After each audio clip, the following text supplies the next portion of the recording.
Yes, good evening. My name is Wallace Bradley, and I'm the host of the Bradley Report. I'm also the president of United in Peace, Inc. Got a very interesting show. I know you saw it all over the news where the mayor's deputy chief of staff, the person that's over national security or whatever it is. Make a long story short, they was talking about the bombing and they was doing it on the text. They having text conversation, which is really illegal, okay? But I'm gonna let you see it. So I wanna say this.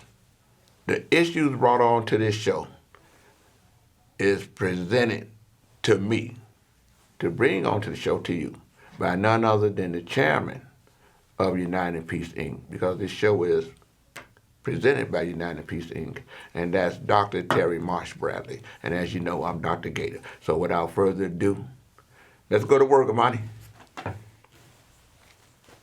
Can you share how your information about war plans against the Houthis in Yemen was shared with a journalist in The Atlantic?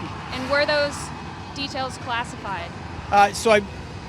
You're talking about a deceitful and highly discredited so-called journalist who's made a profession of peddling hoaxes time and time again. Nobody was texting war plans. I'm not going to characterize what happened. Clearly, I think the administration has acknowledged it was a mistake, and they'll tighten up and make sure it doesn't happen again. I don't know what else you can say about that. Should Mike Walton have be disciplined? No. I don't want to speculate on how the FBI will respond to this or how Congress will respond to this, but I know that it was drilled into us back when I was an intelligence officer that if you ever took top secret information, moved it over to an unclassified system and disclosed it, that would be a crime. If information on a strike against Yemen would leak out ahead of time, that could put the pilots that were conducting these strikes at risk. And I think it brings up a larger question about whether are they following the rules that the rest of us live by when we handle classified information. This kind of carelessness is how people get killed. It's how our enemies can take advantage of us. It's how our national security falls into danger. If you were up in arms over unsecure emails years ago, you should certainly be outraged by this amateurish behavior. It was clearly a screw-up. It was obvious that including Jeffrey Goldberg was inadvertent, and that was a mess. It's very different from how Hillary Clinton and the Democrats did, where they obfuscated, they denied, they tried to hide the thing. Do you believe that this warrants a congressional investigation? Well, it will. So I'm on the Committee of Jurisdiction, House Intelligence Committee. Very limited on what I can share at this point, other than there will be an interrogatory that goes out to ODNI to make sure that we have a 360-degree view of the facts directly from the source. It's just obvious from everything we know already, even common sense says this was a major screw-up, and somebody should be held accountable. Now, who that is, the investigation will help reveal that. You know, that's major. That's almost treasonous. And a military tribunal can hold them individuals responsible for jeopardizing America and sharing their plans and everything else. You heard it. Don't let them try to tell you it didn't happen. It happened. And the one thing that's wild,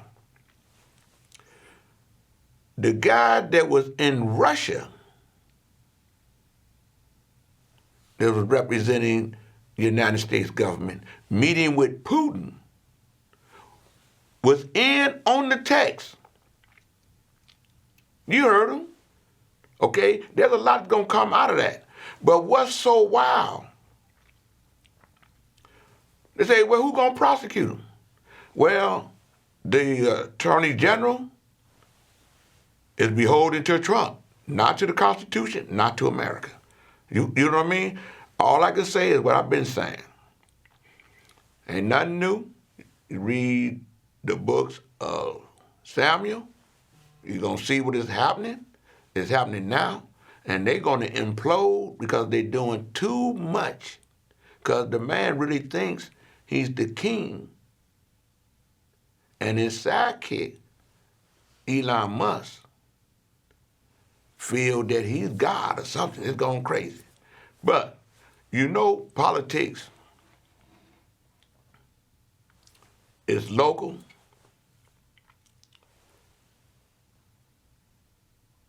And we got the mayor doing what he has to do, because he's the mayor, and he's going to be held accountable, whether you voted for him or not. That school issue is a serious issue. And what I mean by that, CPS owed the city $175 million. The mayor then came up and tried to fix it because he's responsible for it. And if he's responsible for it, he got to do everything he can to fix it and make it better, especially when he inherited the mess. The CEO, he was running rogue because he tried to embarrass the mayor. The 7 individuals that's on the school board out of the 21 school board members, they tried to embarrass the mayor. They just, well, we don't like whatever he's doing. He can't do no right. He can't do nothing right. Okay, and they want to bring the school board back up under control of the individuals who helped create the mess. This ain't no rumor. This ain't no AI. Google it. There's names to the persons that did all this. So I just want to say, I pray that Rhinefest continue to believe that Jesus walks with him. I believe that Jesus do. He walked with me too. But if he's sincere about better education, especially for African Americans, he may have ran independently. But if you're sincere about better education, because I'm so tired of people talking black, we so black, we so black, and then you be doing something that's like a light black or something. Like, you don't see where the president is getting rid of the Department of Education to get rid of the fact where we can teach our culture. So I pray the board is 14. They need 2/3 of the board. They got 2/3 of the board. They got 14 members on the board. I pray that the board do what they got to do. Push to do what has to be done, because y'all just came there, y'all just inherited. So go on and fix it. Get the money that the mayor needs to pay the city. Because once they pay the city that $175 million that they owe them, then the state is responsible for helping the school board district. We the only district out the state where the school board ain't handling what they're supposed to handle for all districts. So, Sister Monty, let's get in with that next piece. For another budget battle with City Council? We thought it had already been balanced. What's going on? It was already balanced, Sylvia, but there's this $175 million that nobody wants to pay. It's for educator pensions, and CPS CEO Pedro Martinez, they've been in a standoff with the mayor about it. Both sides say, no, you have to pay. It's like a hot potato. This weekend, 7 CPS board members signed a letter saying CPS simply is not going to reimburse the city on this payment, which means the city is going to have this on its books. And now a group of alders in the last hour sent a letter to the mayor saying, well, fine, now you have to negotiate this with us. Quote, though we would rather work collaboratively to solve this problem, we are prepared to act legislatively to ensure our requests be met if any attempt to exclude the concerns of Chicago taxpayers were to transpire. But Johnson ally City Council Budget Committee Chair Alderman Jason Irvin says there's no role for City Council in this. It is simply a matter of fixing the books. Ultimately, this is an accounting issue. There's no need to go back to the legislative body. This is something that happened in the past. And just like any audit or accounting adjustment, that's what will happen. So you're saying city council doesn't have to come back and vote? No. Right, so this is why this is an issue right now. By law, the books have to be closed on this budget at the end of this week, 5 days, the end of March. So by some method, that $175 million hole has to be solved. So look for this, Sylvia and Terrence, to become the latest flashpoint in this battle between City Council and Mayor Johnson. Wow. Okay. Thanks for that, Paris. You bet. Our request be met if any attempt to exclude the concerns of Chicago taxpayers were to transpire. But Johnson ally, City Council Budget Committee Chair. You know, you see the play. There's 21 members of the board. So you got 7 that's saying what they're not gonna do. They ain't even got enough votes to stop the board members or CPS to do what's needed to be done. They got the votes. The mayor got 11 out of 21. CTU got 3.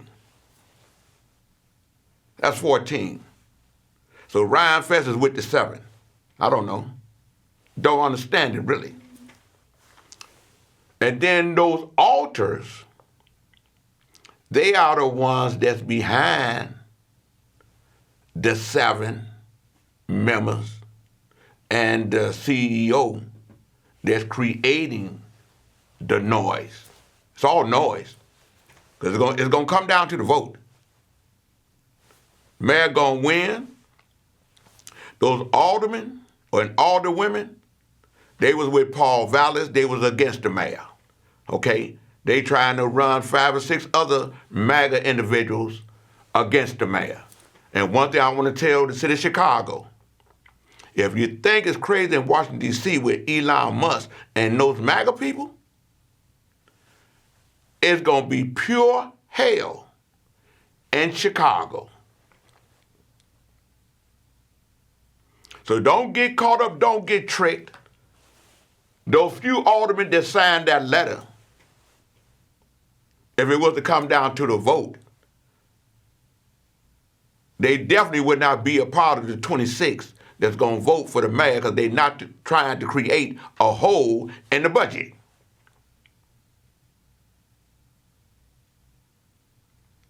So I'm just tired of people getting fooled. I hate that the MAGA voters got fooled behind Trump and the farmers and everybody else. You seen it on TV. Everybody's protesting. Wait a minute, man, I voted for you. I got a red hat. I voted for you. I'm a farmer. What you doing? What's this tariff thing? You ain't told me nothing about this when I voted for you. You're taking away the Medicaid from us. You didn't say you're going to do that to me. You said you're going to do that to the other people. The Democrats. We're going to get the blue Democrats. We're going to get them. We're going to get, don't worry about it. I got you. Don't worry about it. Use your common sense. We are intelligent. Use your smartphone and Google. Verify what I'm saying. Don't get caught up in the lie. They writing a letter, they against it. Well, what is your plan to solve it? You talking about putting a hole in the budget that's balanced for the city of Chicago. You tell the individuals not to pay the city of Chicago that owe the city of Chicago.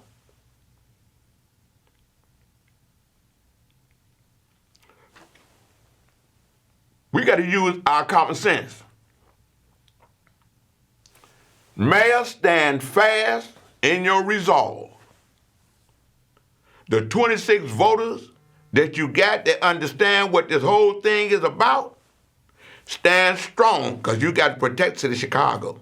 We got to keep the state blue. We got to keep the county blue. We got to keep the city blue.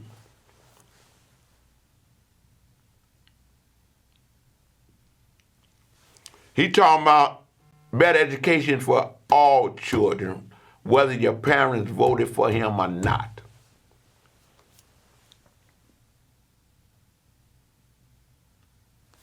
So they're going to cast that vote, and they're going to do the right thing.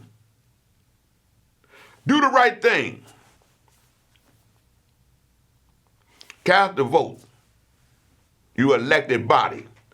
You're going to be able to save education in the city of Chicago that was ruined by the former mayors, not this mayor,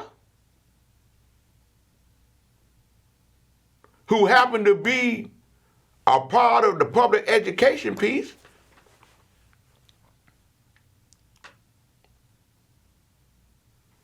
All the mayors that helped ruin public education for the city of Chicago came from private schools.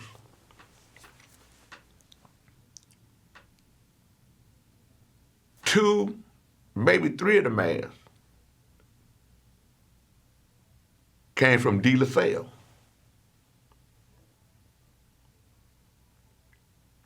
So I'm just telling you, I got about 60 seconds. I can do this in 60 seconds.